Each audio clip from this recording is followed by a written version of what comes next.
Alright, it feels like a really long time since I was here, but we are back for UFC Fight Night Texas, Sandhagen versus Chito Vera. This card was wild. Started off with a bang and kind of had a lull a little bit in the middle there, but then picked up towards the end. So I'm really looking forward to breaking this down. As the way of it is round here now, we're just going to get straight into this. Alright, this first fight was a really fun scrap, and I was already buzzing after the Cohen and Vidal fight was cancelled. This would turn out to be a common theme, with 2 more fights being cancelled before the night ended. Now, I picked Victor Altamirano. Nobody else did, and I'm not gonna lie, I started to doubt myself after seeing a few more reactions to it. Altamirano essentially won the fight for 3 key reasons. He got takedowns at the perfect moments, notably in round 1 and 3, and he managed to have significant, not just control time, but he managed to get off some good ground and pound during those rounds. Secondly, he also stuck to a kicking game when he could clearly see that his opponent was struggling to get reads on those. And thirdly, Salvador was wildly inaccurate during this fight. He was basically doing his best impression of a 4th grader that thinks he's a helicopter. He was wildly swinging and missing throughout the bout. I said that Altamirano would win by being more accurate, and this was very clear throughout the fight. Salvador did have the better moments in round 2 though, so it was pretty even going into the 3rd. It was a clear win for Altamirano. He won rounds 1 and 3, and this got me off to a 1-0 start. Now, I don't mean to spoil this too early, but fuck me, this was unequivocally fight of the night. This was such a back and forth beatdown, and it was on its way to being 2 10-8 rounds for one fighter and then the other, which I'll get into now. Now, the first round, Lacerda had CJ like Bambi on ice skates. He hit some nasty spinning wheel kicks, 2 of them actually, but it was one of them that really wobbled CJ, catching him on the temple, and literally had him running away for over a minute of the fight. He was literally chasing him around the octagon. I've never seen anything like it.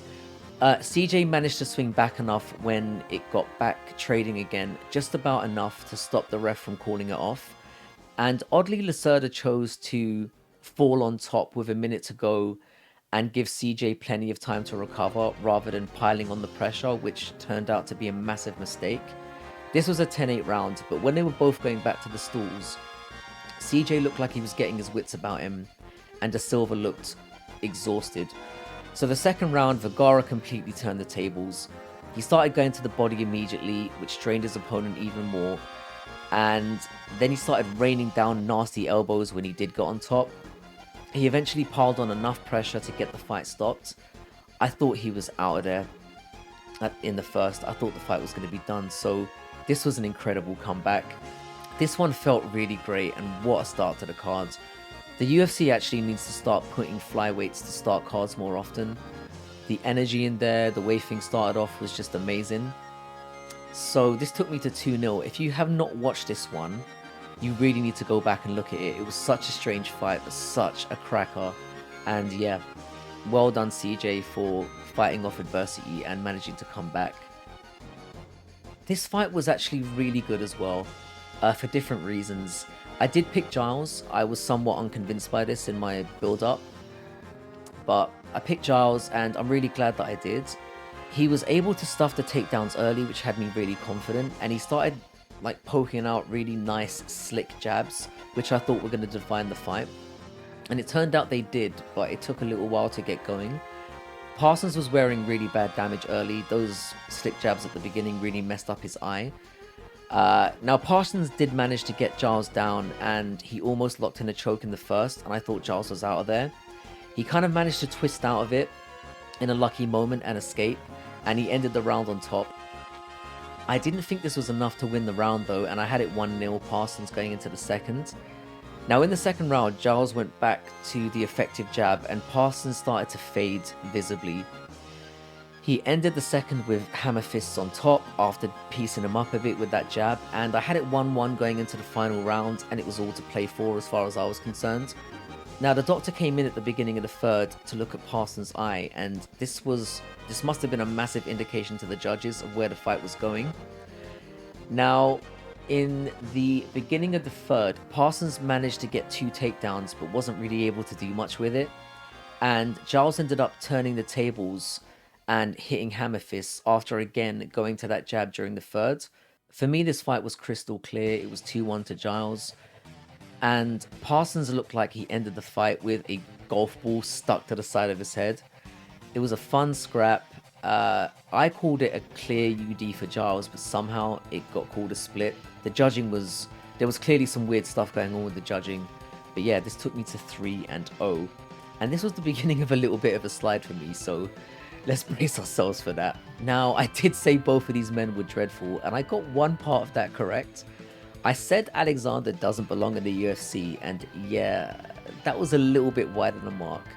This fight was as clear-cut as it gets. Peterson just couldn't close the distance, and Alexander just stayed at range and picked him off all night. He looked as slick and clever as Peterson looked sloppy and dumb. Peterson did get great corner advice between rounds. He was told to close the distance, get in close, try and drag it to a takedown, which is, you know, being in there's a completely different story, and I understand that. And he did survive the fight, which should get some credit. Once this beatdown was confirmed, with Alexander winning 30-26 on 2 of the scorecards, Peterson then retired in the cage, which maybe says a lot about where his headspace was going into this. Really nice win for Alexander. He opted to keep it safe at the end rather than go for the finish, which I kind of understand. Both men were roundly booed though by a tough but animated crowd, and given how the first 3 fights went, I kind of get that. It felt like a balloon was being deflated, really.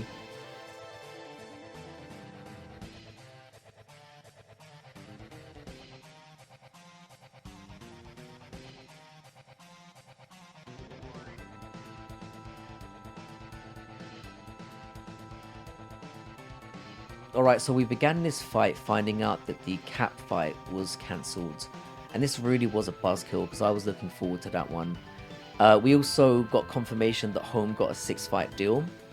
She's 41. I get the impression that she's not going to lay her gloves down when she has that final fight. She's just going to disappear randomly during the 6th fight. And there'll just be smoke and UFC trunks laying in the cage.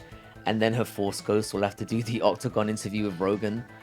I picked Lutz for this one, and he looked not very good in there. Pineda, to his credit, was fantastic throughout this bout. It only lasted to the 2nd round, where Pineda eventually got a submission choke.